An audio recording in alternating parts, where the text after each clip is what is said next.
Why Germany's autobahn has no speed limit and how it's changed the world. When you think of Germany, what images come to mind? The beer, of course, the Bundesliga soccer league, the classic Mercedes-Benz automobiles.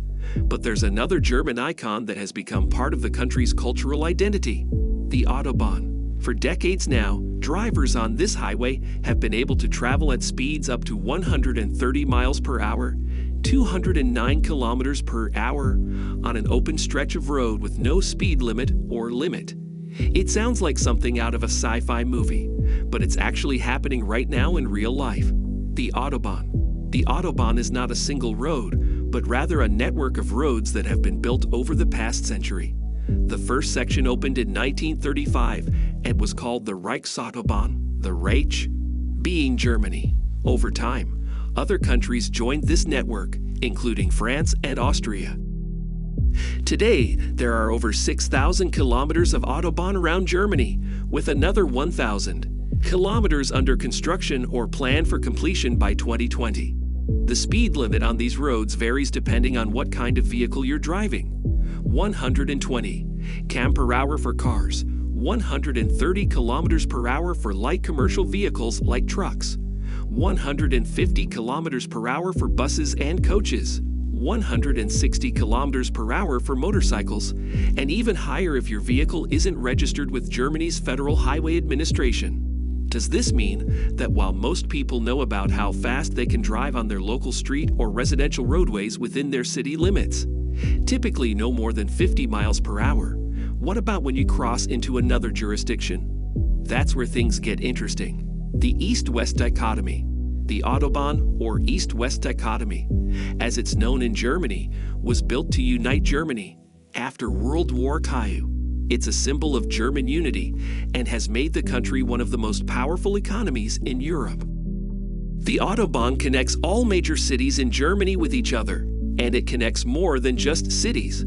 It also connects small towns and villages on its routes. This makes it possible for drivers from all over Germany to travel along these roads without having to stop at any checkpoints or toll booths along their journey, except when they're stopped by police. The cult of speed.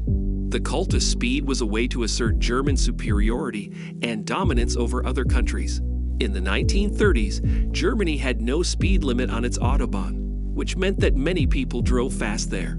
But then Adolf Hitler came to power and imposed a maximum speed limit for all cars in Germany, and not just for race cars or luxury vehicles like Rolls-Royces or Mercedes-Benz models. It also applied to ordinary family sedans as well as trucks and buses.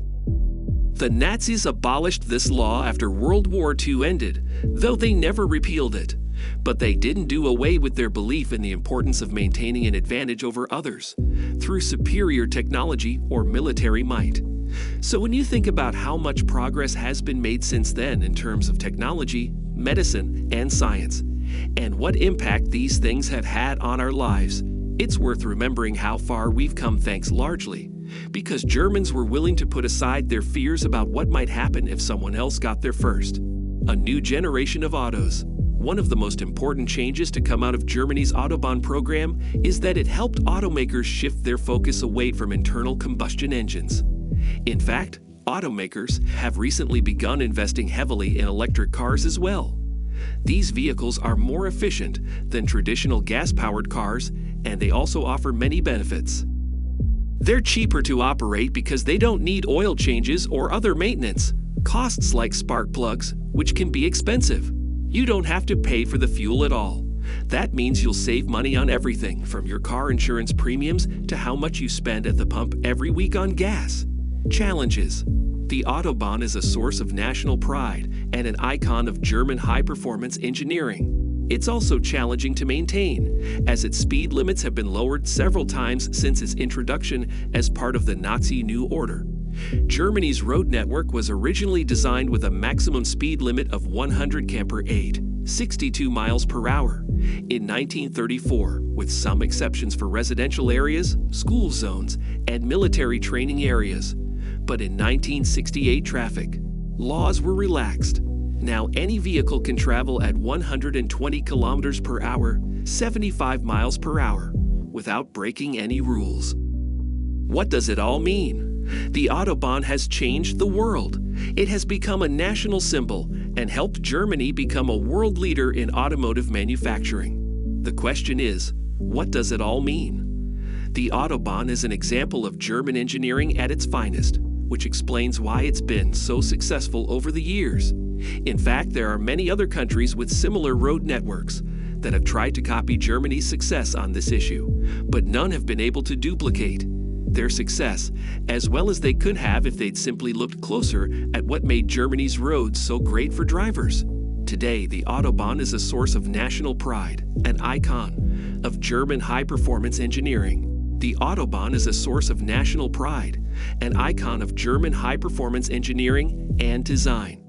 It's also a point of pride for those who live near it, as well as visitors from other countries.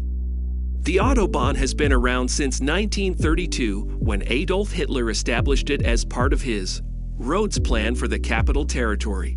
In essence, this plan proposed building hundreds or thousands, depending on who you ask, of miles of new roads across Germany to connect cities and towns. The idea was that these roads would save fuel by reducing traffic congestion by allowing people to drive faster than they could travel on foot or by horseback, especially important during WW2, when gasoline supplies were limited. The Autobahn has become a symbol of national pride. It is an icon of German high-performance engineers, and it shows the world what can be accomplished with engineering know-how and technology. We hope that this article has provided you with some insight into how the Autobahn came to be, as well as some information on where it's going in the future. I hope you liked this video, and if so, please give it a thumbs up. I'll see you in the next one. Also, do not forget to subscribe to my YouTube channel.